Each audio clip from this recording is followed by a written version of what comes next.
அல்ஹம்துலில்லாஹி ரப்பில் ஆலமீன். அழகு மிகுந்தவன், பெருமைக்குரியவன், மாட்சிமை மிக்கவன், கண்ணியம் நிறைந்தவன், நன்மை அருள்பவன் ஆகிய சொற்கள் மாண்பு மிக்கவன் என்பதற்கான பொருள்களாக அமைகின்றன. ஆம், அல்லாஹ் அல் ஜலீல் என்னும் மாண்பு மிக்கவனாவான். மொத்தத்தில் அத்துணை நற்குணங்கள் மற்றும் உயர் தன்மைகளின் கொள்ளிடமாக இருப்பதற்கு மாண்பு என்று சொல்லலாம்.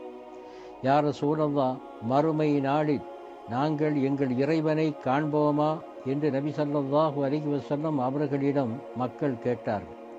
அதற்கு நபி ஸல்லல்லாஹு அலைஹி வஸல்லம் அவர்கள், பௌர்ணமி இரவில் முழு நிலவை காண்பதில் உங்களுக்கு சிரமம் இருக்குமா என்று கேட்டார்கள்.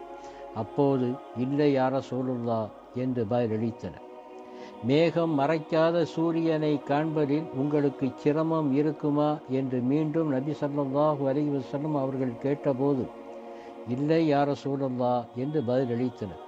அதுபோல்தான் உங்கள் இறைவனை மறுமை நாளில் நீங்கள் காண்பீர்கள் என்று நபி ஸல்லல்லாஹு அலைஹி வஸல்லம் அவர்கள் கூறினார்கள் என்று அபூ ஹுரைரா ரலியல்லாஹு அன்ஹு அவர்கள் அறிவிக்கிறார்கள்.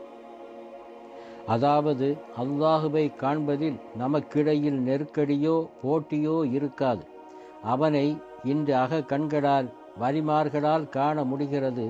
கியாம நாளில் புற கண்களாலும் மோமீன்களால் பார்க்க முடியும்.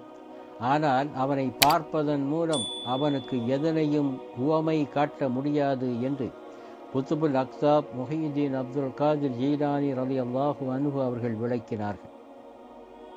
அவர்களுடைய தவறான வர்ணிப்புகளை விட்டும் கண்ணியமிக்க உமதிறைவன் மிக தூயவன் என்று அல்லாஹ் தெரிவிக்கிறார்.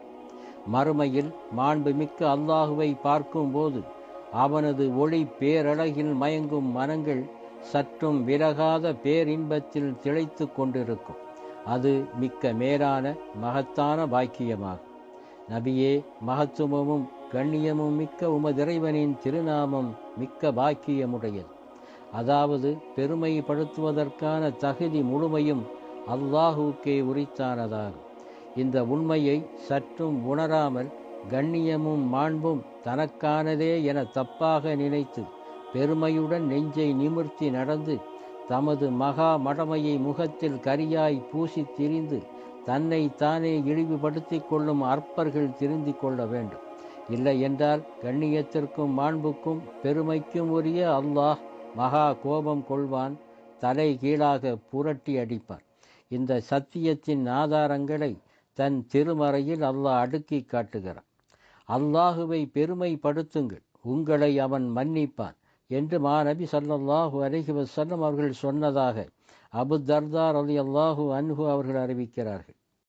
நபி ஸல்லல்லாஹு அலைஹி வஸல்லம் அவர்கள் தொழுகையில் சலாம் கொடுத்து முடித்ததும், அல்லாஹும்ம அந்த சலாம் வ மின்க சலாம் தபாரக்த தல் ஜலாலி வல் இக்ராம், யா அல்லாஹ், நீ சாந்தி அளிப்பவன், உன்னிடமிருந்தே சாந்தி ஏற்படுகிறது, வலிமையும் மேன்மையும் உடையவனே, நீயே சுபிட்சமானவன் என்று கூறுவார்கள் என்று அன்னை ஆயிஷா ரலியல்லாஹு அன்ஹா அவர்கள் அறிவிக்கிறார்கள்.